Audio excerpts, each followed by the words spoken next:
Welcome to Spook Asylum. You found the place where the lights never stay on, and the doors only open one way. I am the Pale Narrator, and tonight marks the first step into the darker side of the web. The places your browser history prays you'll never visit. Some say the stories you'll hear are fake. Some say they're exaggerated.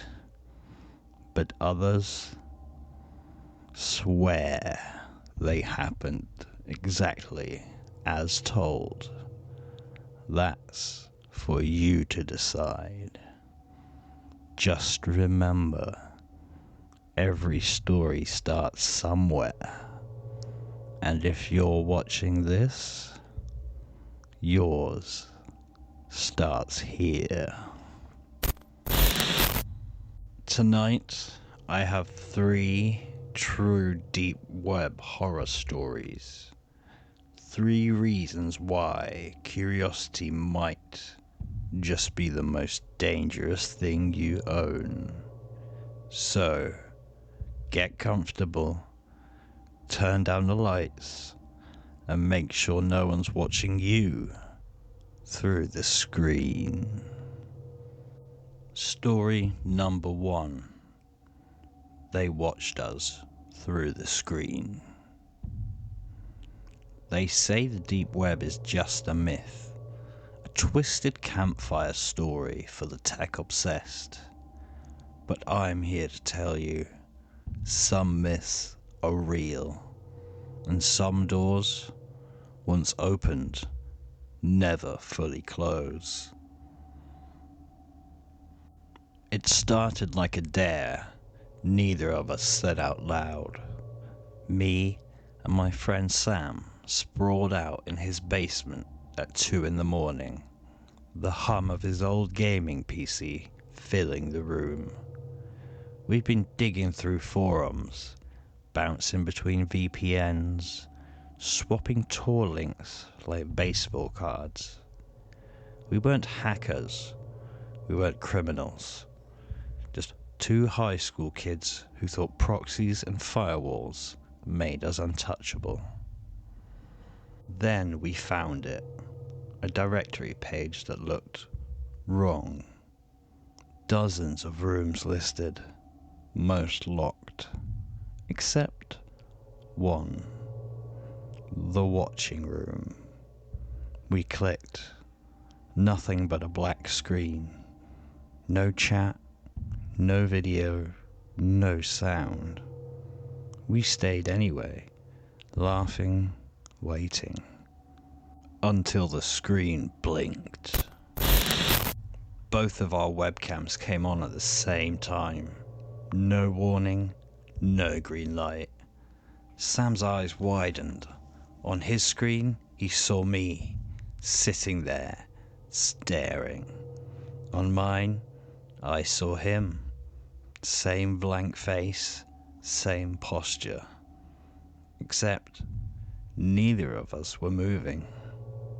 I turned my head in real life, Sam turned his, but on the screen, our doubles stayed frozen, perfectly still, like mannequins dressed in our own skin. I leaned closer, the cheap plastic of my chair creaking. That's when Screen Sam moved, not Sam in the room with me, the one on the screen. His head snapped towards the camera with a sharp, unnatural twist. His smile spread too far, too fast. And it wasn't his. The screen went black. White text began to crawl across it, letter by letter. That was just the beginning. We tried to close the tab, the browser, the whole laptop. Nothing responded. Then the voice began, low, robotic. You are Martin White. You live at 216 Mercer Road. It listed Sam's full name, his address, his school, his parents' names, his little sister's schedule. It was reciting our lives like it was reading our minds. And then it started listing things Sam swore he'd never put online. We slammed our laptop shut, ripped the batteries out. It didn't matter. That night, Sam's phone rang 17 times. No number. When he picked up, there was only breathing. Slow, damp, like someone inches from the mic.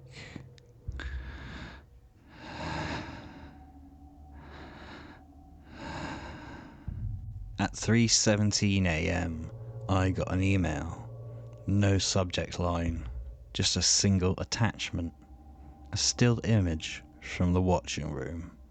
Me sitting at my desk. Only this time, there was a figure standing behind me. Long, pale fingers resting lightly on my chair. And I was alone in my room. 2 nights later, Sam disappeared. His mum found his phone in the driveway, the screen still lit. One message. You should have logged out. And me? I tried to stay offline. I really did. But the static still creeps into my calls. Reflections warp for half a second too long. And sometimes, just before the connection drops, I see them. They don't want you to find them, but they want you to look. Story number 2. The auction. They told me the deep web was dangerous. They were right. But the danger isn't in what you find. It's in what finds you. I wasn't looking for trouble. Just drifting through dead-end forums and empty chat rooms, watching the cursor blink at me like a bored animal. One night, I stumbled on a plain text link. No description, no flair, just the market. I clicked. The screen faded to black. Then a blinking cursor appeared in the center, like it was waiting for me to make the next move. The page divided into 3 words: products, services, auctions. I don't know why I chose auctions. Maybe because I thought it would be empty. It wasn't. The list was just names at first, common ones. Each had an age, a price. I thought it was some edgy roleplay. Usernames maybe. But then the photos loaded. Real faces. The first one, Amanda Brooks, age 16. Price, $20,000. Her picture looked like a high school yearbook photo. I scrolled faster. Dozens more, all young, all real. And then I stopped. There it was. My name. Sarah Morgan, age 16. Price, $60,000. The photo was my sophomore school picture. The one with the crooked collar. The one I'd never posted anywhere. I slammed my laptop shut in a panic. Did I really just see that? Somewhere in that brief darkness, I swore I heard breathing. When I opened the lid again, the screen was blank. except for a single line of text at the bottom corner. Watched. Then my phone buzzed. Unknown number. The text read, "Liked what you saw?" I didn't answer. Then another one came through. "We can lower your price if you are uncooperative." I blocked the number, turned my phone off. The buzzing didn't stop. Even with the screen black, the vibration kept rattling against my desk. The last text came without a buzz. It simply appeared when I turned my phone on. Sold. I didn't sleep that night, or the next.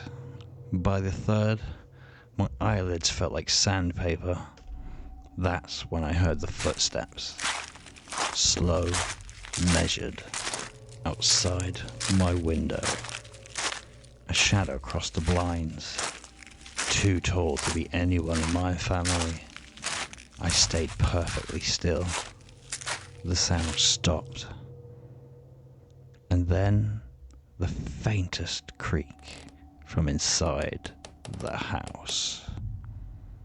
In the morning, I checked my phone. One new photo. It was my bedroom, taken from the corner. In the photo, I was asleep, and just visible in the reflection of the dark TV screen, a pale figure, smiling.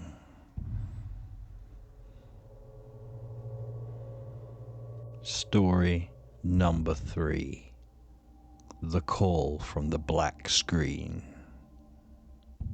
The deep web is full of strange things.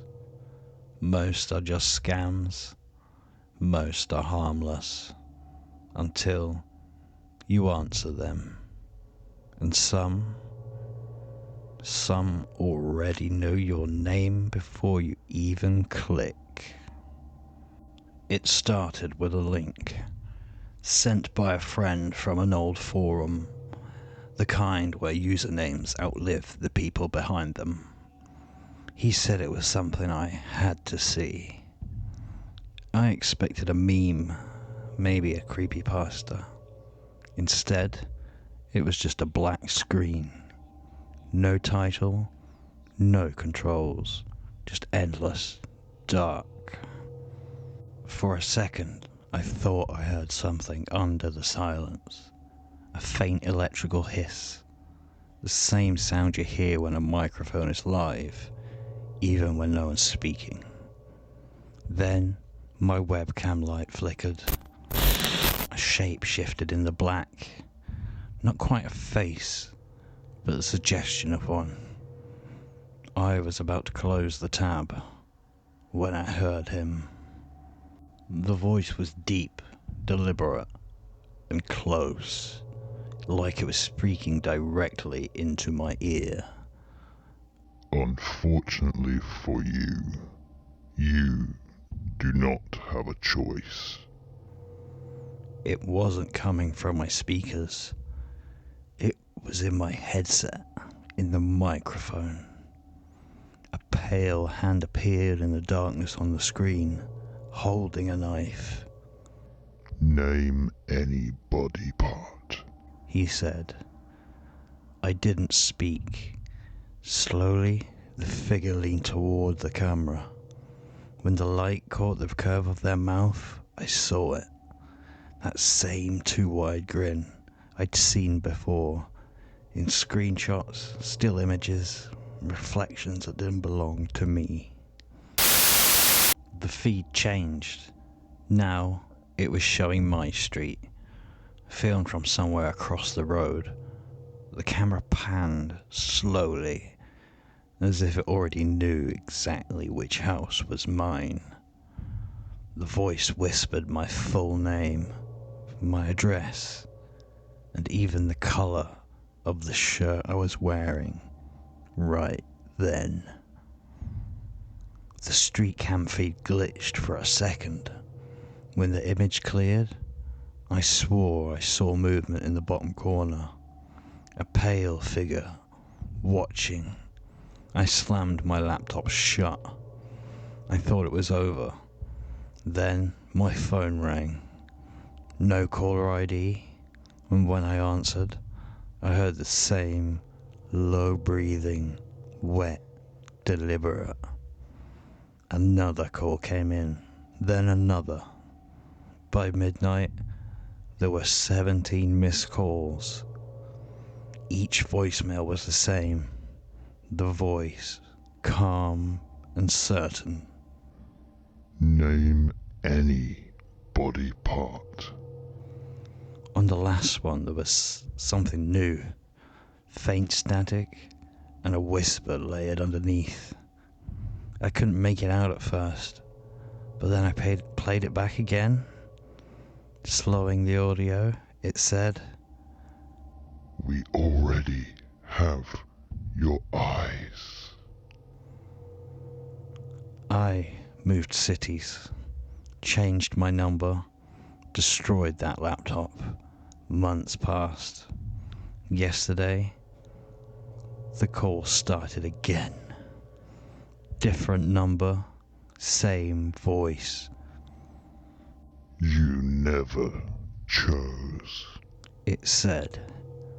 And then before the line went dead, We're almost done collecting. so, 3 stories, 3 warnings. 3 people who thought the rules of the deep web didn't apply to them. A room that watches you back. A market where your face is the product. And a voice that calls until you answer. Maybe you think they were strangers. Maybe you think these stories aren't connected. But you've heard the static, haven't you? Seen the smile.